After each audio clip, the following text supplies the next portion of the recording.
एक ही खेत के दो साढ़ आपस में लड़े तो फटे, आगे नहीं बोलेंगे, ग से शुरू होता है और पीछे होता है और बहुत लोगों का फटता है। तो यहाँ पे भी दो साढ़ आपस में लड़ रहे हैं और दोनों का फट रहा है। और अगर हम जैसे लोग बैठ जाते हैं तो तीसरे का भी फट जाता है।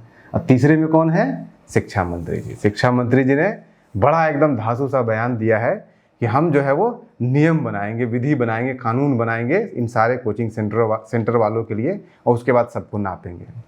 कोचिंग संचालकों के लिए एक नीति बना करके और उस नीति के अंदर में इनको बैन करेंगे। शिक्षा मंत्री जी, आप तो इसी कोचिंग सेंटर्स की आप पैदाइश है ना, आप भी तो कोचिंग सेंटर चलाए हैं ना, तो आप भूल गए? आप जब विधायक नहीं थे, जब कोचिंग सेंटर चला रहे थे, तब बिहार सरकार ने 2010 में एक्ट पास किया था ना। उस एक्ट की कहानी नहीं पता है? नहीं पता है तो थोड़ा देर हमारे सामने टिकिए, हम आपको सारा कहानी बता देते हैं। 2010 में Bihar coaching institute control and regulation act 2010 पास हुआ था और उसके खिलाफ सारे कोचिंग संस्थान लामबंद होकर, जो आपस में भी लड़ रहे हैं ना, सब लोग लामबंद होकर के और पटना हाई कोर्ट गए थे इसके खिलाफ। और क्या क्या बोले थे वो भी हम आपको बताएंगे।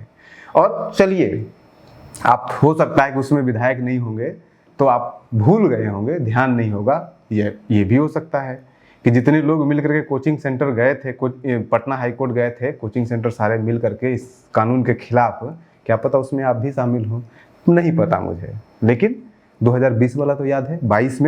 2022 में भी बिहार कोचिंग इंस्टीट्यूट ब्रैकेट में कंट्रोल एंड रेगुलेशन रूल्स, 10 में एक्ट पास हुआ है, 22 में रूल्स पास हुआ है।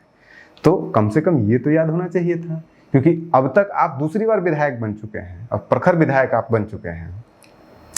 तो चलिए यहीं से शुरू करते हैं। थोड़ा सा हम एक और कपलेट सुन लीजिए, उसके बाद आगे से चलते हैं।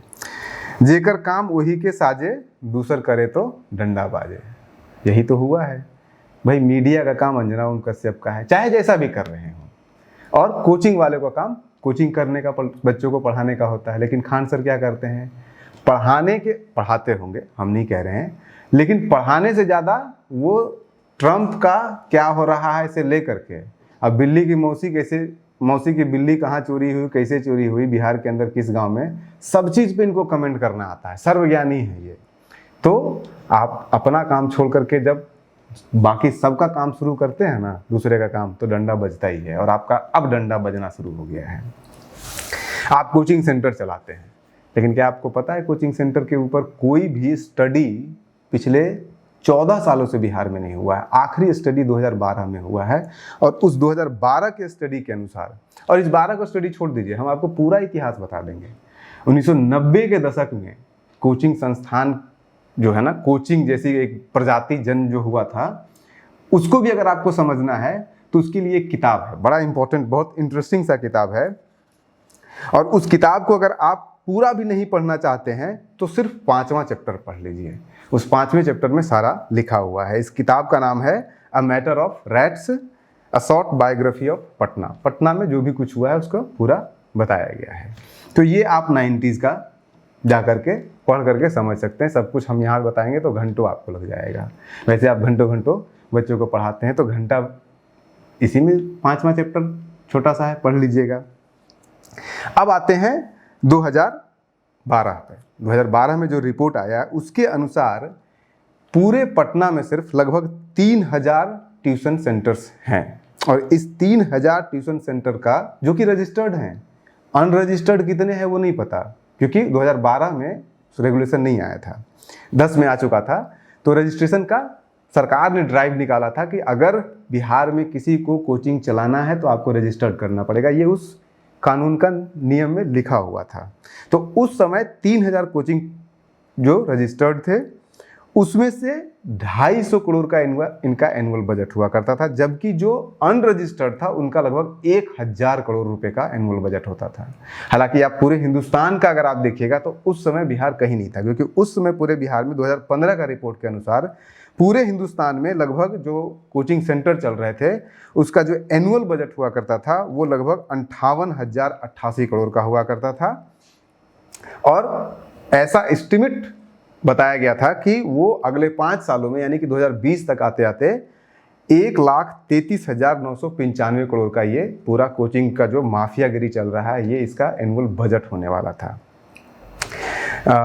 पूरा का पूरा, मतलब जिसको कहते हैं कि आदान प्रदान, पैसे का इतना आदान प्रदान वहाँ पे होता है। और इसके ऊपर रिपोर्ट है, 2016 में भी NSSO का रिपोर्ट आया था, जिसके अनुसार बिहार पूरे हिंदुस्तान में लगभग 7.1 करोड़ स्टूडेंट इसमें एनरोल रहते हैं, यानी कि किसी न किसी कोचिंग संस्थान में एनरोल रहते हैं। अब आइए 2010 के एक्ट की कहानी के ऊपर। वो ऐसे नहीं शुरू हुआ था।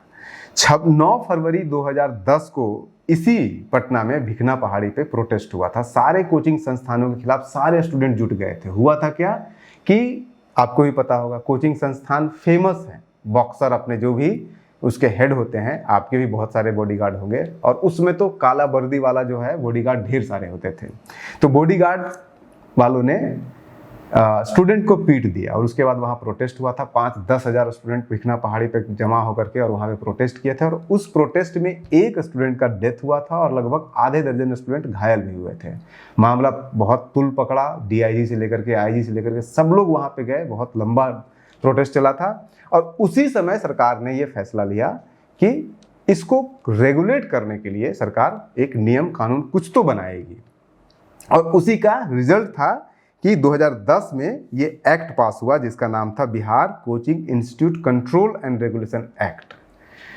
आपके ऊपर जब कंट्रोल होना शुरू हुआ, और आपको नहीं कह रहे हैं खान सर या किसी एक रहमान सर या किसी के ऊपर नहीं कह रहे हैं, सारे कोचिंग संस्थानों के ऊपर, तो आप लोग दौड़े पहुंच गए पटना हाई कोर्ट में। लॉजिक क्या दिए? लॉजिक आपने दिया कि चूंकि शिक्षा समवर्ती सूची में है, स्टेट सूची में नहीं है, और ये सही बात है, समवर्ती सूची में है, तो इसके ऊपर स्टेट गवर्नमेंट अकेले एक्ट कानून नहीं बना सकता है, एक्ट नहीं बना सकता है, कानून नहीं बना सकता है।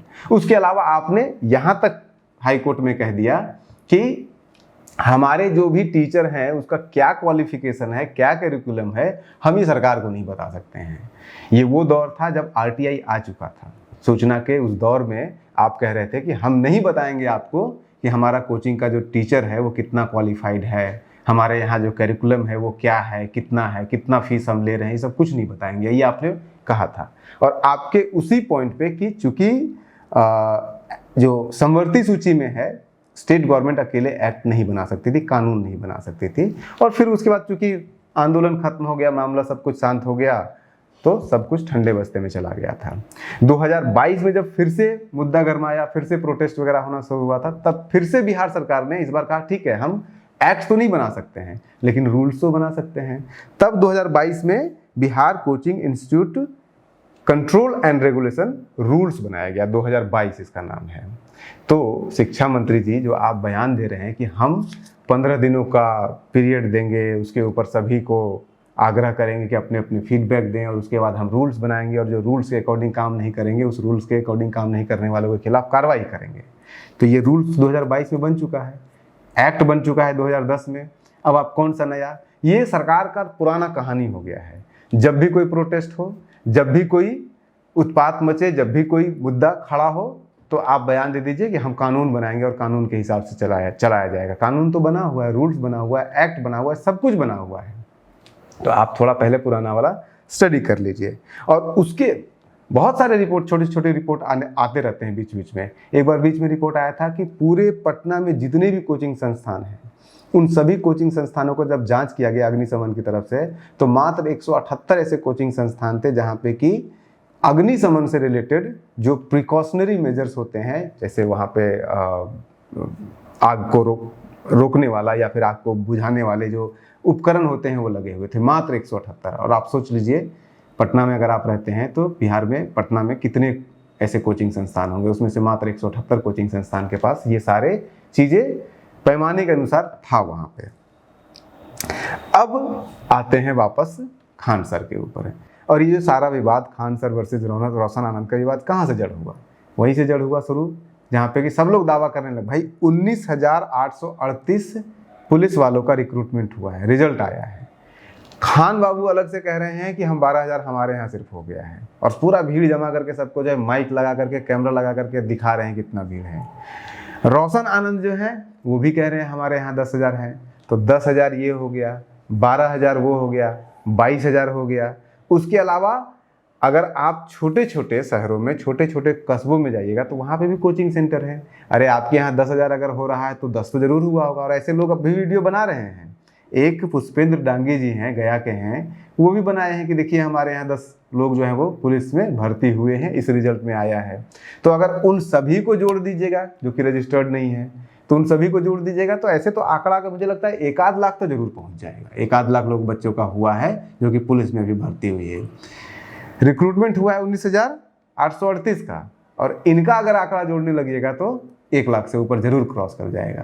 तो इनसे भी सवाल पूछा जाना चाहिए कि भाई ये जो हर बार ये होता है हमारा इतना लाख, इतना हज़ार, इतना सैकड़ा, इतना वो, ये कहाँ से आ जाता है आंकड़ा? क्योंकि भाई हमने आपको दिया आंकड़ा कि बिहार में 2012 का रजिस्टर्ड सिर्फ देखिएगा तो 3,000 कोचिंग सेंटर है। नॉन रजिस्टर्ड अगर आप देखिएगा, सब कुछ मिला दीजिएगा, तो 2020 का आंकड़ा है कि 12,761 कोचिंग संस्थान चल रहे हैं। तो अगर 12,000 का एक एक भी अगर हुआ होगा एवरेज भी, तो 12,000 तो यहीं पार हो गया। तो आपके यहाँ से इतना सारा कहाँ से हो गया? तो इसका मोडस ऑपरेंडिस क्या होता है ये आप सबको पता है कि, और ये कई बार एक्सपोज हो चुका है, एक ही बच्चे का 4 जगह नाम डाल दिया जाता है कि यहाँ से भी पढ़े, यहाँ से भी पढ़े, यहाँ से भी पढ़े, वहाँ से भी पढ़े। तो ऐसे जो है वो गोरख धंधा कोचिंग संस्थानों में कोई खान या रहमान या कोई एक नहीं, हर कोई ये चीज़ चला रहे हैं। और इस गोरख धंधे के प्रति सजग रहने का है और सतर्क रहने का है। ये वही खान सर हैं ना, और ये इसके साथ साथ जो रोशन सर हैं, ये यही दोनों है ना। ऐसे सर मैं बोलना नहीं चाहता, ये खान और रोशन, आगे का नाम किसी को नहीं पता है, रोशन आनंद उनका नाम है। तो ये दोनों जब प्रोटेस्ट हो रहा था, गांधी मैदान ये सब हो रहा था, वीडियो भी पड़ा हुआ है। यही रोशन आनंद जो है वो खान को जूस पिला रहे थे, इनका तबीयत खराब हो गया था, और ये नौटंकी चल रहा है ये पूरा का पूरा। अंजना कश्यप क्या कर रही है अपने फील्ड में, उस पर आप कमेंट कर रहे हैं, रोज कमेंट कर रहे हैं, और सिर्फ आप एक व्यक्ति पे नहीं कर रहे हैं, सबके ऊपर कमेंट कर रहे हैं। प्रधानमंत्री से लेकर के, राष्ट्रपति से लेकर के, एक विधायक से लेकर के, एक मुखिया से लेकर के, सब पे आप कमेंट कर रहे हैं। लेकिन आपके ऊपर जब एक कमेंट कर दिया गया तो आप तिलमिला गए, और सब लोग जो है वो लामबंद होकर के, और मीडिया, हम डिफेंड नहीं कर रहे हैं अंजना कश्यप को, वो चिप का ढूंढना और ये सारी चीज़ें वो सब है, लेकिन आप उसके ऊपर अटैक किए तो आप अपनी भी तो जवाबदेही दीजिएगा। आप जो कर रहे हैं वो क्या कर रहे हैं? आप आंदोलन, पढ़ाना कम, आंदोलन ज़्यादा चल रहा है, तो उसके ऊपर भी तो आपको जवाब, मैं आपसे सवाल नहीं कर रहा हूँ, लेकिन अगर आप दूसरे से सवाल करेंगे तो फिर आपसे भी सवाल पूछा जाएगा। अगर आप ये एक्सपेक्ट कर रहे हैं कि दूसरा सामने वाला आपको जवाब दे आपके सवालों का, तो आप भी तो ये एग्रीमेंट पे आइए कि आपसे जब सवाल पूछा जा रहा है तो आप भी जवाब दीजिए। आप तो जवाब देना नहीं चाहते हैं क्योंकि आपके प्रति आपका कोई है ही नहीं, क्योंकि आप न रेगुलेट हैं, सरकार न रेगुलेट आपको कर रही है, ना एक्ट है, ना रूल्स है, और है भी तो अंधेरे बस्ते में पड़ा हुआ है सारा कुछ।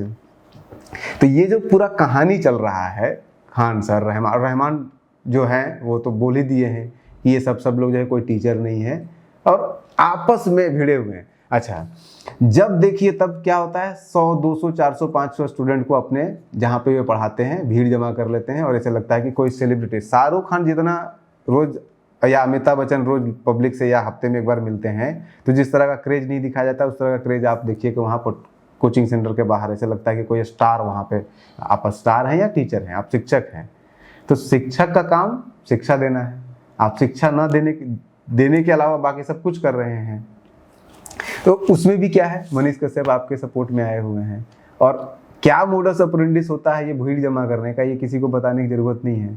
आप 100 रुपये, 200 रुपये, 400 रुपये में मुर्गा खिला करके, भात खिला करके कैसे भीड़ जमा किया जाता है, ये पॉलिटिशियन ही सिर्फ नहीं जानते हैं, आप भी जानते हैं, क्योंकि कहीं ना कहीं संभवतः आपके अंदर वो पॉलिटिकल एम्बिशन साफ साफ दिख रहा है। कभी नीतीश कुमार से जाके मिलते हैं, कभी पॉलिटिकल कमेंट्री करते हैं, तो वो तो साफ दिख रहा है।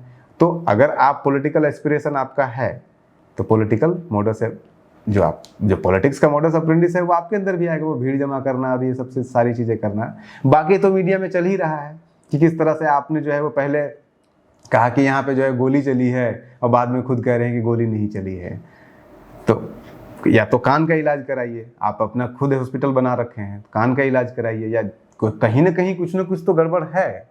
तो इन चीज़ों को भी खास करके शिक्षा मंत्री जो कह रहे हैं उनको, उनके ऊपर भी सवाल उठना चाहिए। और ये सारे जो रिपोर्ट्स बने हुए हैं, ये सारे जो पुराने स्टडी हो रखे हैं, और इस कोचिंग माफिया के कारण कितने सुसाइड होते हैं, ये भी तो एक बड़ा एस्पेक्ट है जिसके ऊपर पार्लियामेंट तक में बहस हुई है।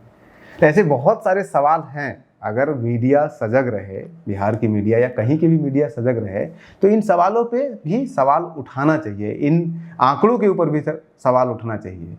और इसके ऊपर कोई स्टडी तो हो कम से कम बिहार में कि आखिर कौन लोग हैं, ये कितने संस्थान चल रहे हैं, कितने रजिस्टर्ड हैं, कितने रजिस्टर्ड नहीं हैं। और ये 2010 में ही रूल बन चुका है। तो इन सभी पक्षों को ले करके अगर बहस किया जाए तो एक सार्थक बहस हो सकता है। और नपेंगे तो सब, कोई भी यहाँ पे जो है वो दूध का धुला हुआ नहीं है, हम भी दूध का धुले हुए नहीं हैं। आप बने रहिए न्यूज़ हंटर के साथ। नमस्कार।